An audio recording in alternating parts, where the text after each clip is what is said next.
So unfortunately, we have someone that is occupying the White House. And as far as I'm concerned, he is an enemy to the United States. He swore an oath just like the rest of us. But right now, when you are literally putting us at risk, all because of what? Because you want to convince your followers that you should be a dictator too, that you should never leave the White House because you don't believe that elections should take place. I don't really understand what is going on, and I don't know what it's going to take to get people to wake up.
I've been waiting all weekend to speak with my next guest about the extraordinary scenes in the Oval Office and the fallout from the Zelenskyy affair, including Keir Starmer's comments about boots on the ground. Joining me now is Newsweek Senior Editor-at-Large and Article 3 Project Senior Counsel Josh Hammer. Josh, I've seldom seen more misinformation, more ill-informed emoting masquerading as analysis on any issue than what transpired at the White House. It's why I'm eager to get your sober, reality-based commentary.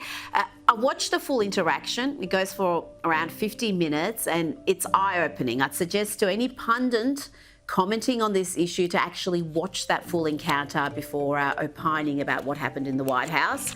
But Josh, these negotiations have been underway for some time, and some crazy reasons, Zelenskyy decided to renegotiate the deal in front of the world's media and decided to do it by being incredibly rude, incredibly dismissive of both the president and the vice president. Rita, it's one of the most astonishing things I think I've ever seen in politics. I was actually recording an episode of my own show, The Josh Hammer Show, while this was happening live at the White House, and I recorded a whole segment on the Russia-Ukraine deal because I assumed that it was basically a done deal. And then I saw what happened, and I texted my producer. I was like, oh my God, we have to redo the entire segment. Like, what the heck just happened at the White House here? I mean, what was Zelenskyy thinking? I mean, I, like you, Rita, have watched this entire exchange there. You know, it almost seems to me like he went in there with the full intention of just blowing this up. And I'm not entirely sure exactly what he's trying to do, other than the fact that, one, I don't think he's very good at this. I don't think Volodymyr Zelenskyy is very good at this whole international politics thing. Two, he must have the worst advisors in the world. Remember when he did that campaign stop with Kamala Harris in Pennsylvania at the munitions factory? He has gone all in repeatedly for the left, for liberals, for Democrats there. And he doubled down and tripled down, quadrupled down in in utterly spectacular fashion there. Donald Trump and JD Vance, Rita, let's be very clear here. They did nothing wrong. Nothing. I cannot name a single thing that I think they did wrong. On the contrary, they had extraordinary patience there. They spent roughly 35 minutes out of that 55-minute or so exchange there trying to get Zelenskyy to actually agree to the deal that he had basically, in theory, already agreed to. The whole thing's a mess. The whole thing's a mess, but Zelenskyy is entirely to blame for it. He really is 100% to blame here, I think. Well, when you do watch the entire exchange, you do see that Donald Trump in particular was uncharacteristically patient and diplomatic, as Zelenskyy just was dismissive, would make comments, would roll his eyes. It was just... I just don't know why that performance took place. And I do wonder whether this relationship between Zelenskyy and the Trump administration is salvageable. I hope for the sake of the Ukrainian people it is salvageable and it's done quickly. But even some of Zelenskyy's biggest supporters, including Senator Lindsey Graham, who has campaigned endlessly for further funding for Ukraine, even he was appalled by what happened in the Oval Office. And I've got to say, this is significant. This is his comments shortly after the press conference ended. What I saw in the Oval Office was disrespectful, and I don't know if we can ever do business with Zelenskyy again. I think most Americans saw a guy that they would not want to go in business with. The way he handled the meeting, the way he confronted the president, was just over the top. He either needs to resign and send somebody over that we can do business with, or he needs to change. That's from Vladimir Zelenskyy's most ardent backer, arguably, over the past 3 years. And Secretary of State Marco Rubio explains here the administration's frustrations with Zelenskyy and the discussions he had about that minerals deal, which Zelenskyy backed in the meetings they had. And he said, sure, we want to do this deal. It makes all the sense in the world. The only thing is I need to run it through my legislative process. They have to approve it.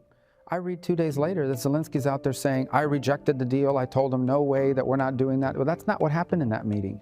So you start to get upset by somebody. We're trying to help these guys. President Trump's not the kind of person that's going to sit there and take that. He's very transparent. He's going to tell you exactly how he feels. And he sent a message that he's not going to get gamed here. He's willing to work on peace because he cares about Ukraine. And he hopes Zelenskyy will be a partner in that, and not someone who's out there putting the sort of counter messaging to try to, hustle us in that regard. That's not going to be productive here. Josh, this hustling, these strategies may have worked with the last administration. We do know Joe Biden lost his temper with Zelenskyy and shouted at him. But in the end, he kept writing these massive checks on behalf of the American people. But the American people don't want this anymore. They don't want to be funding this war. This was an election issue. We know precisely where President Trump stands on this issue.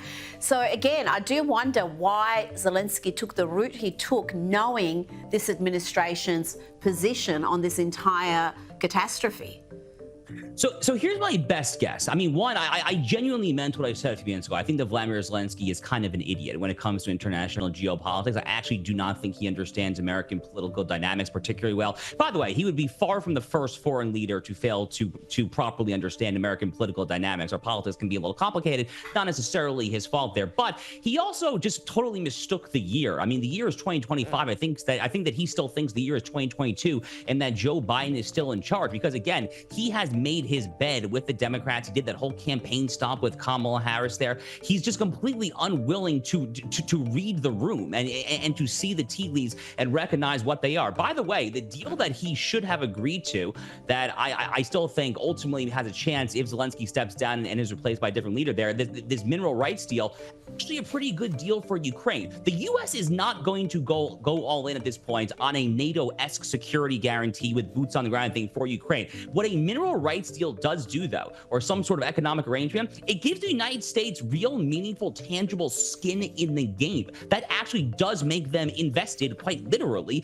in the outcome of peace and prosperity and economic growth and the shared pie and all that stuff in Ukraine. So if Zelenskyy had two wits about him, if he had any common sense whatsoever, he would have read the room. He would have gone in there. Thank you, Mr. President. Thank you, Mr. Vice President, for your taxpayers who have spent $150 billion or whatever the heck this gargantuan gargantuan sum has been there. Thank you for the fact that you campaigned relentlessly on peace, and yet here you are inviting me here to the Oval Office. By the way, I noticed that you're meeting with me before Vladimir Putin. I'm flattered by that. Thank you for that there. Like, there's misplaying your hand, and then there's like misplaying the most important mean that your country has had in a century, and he's done the latter, not the former.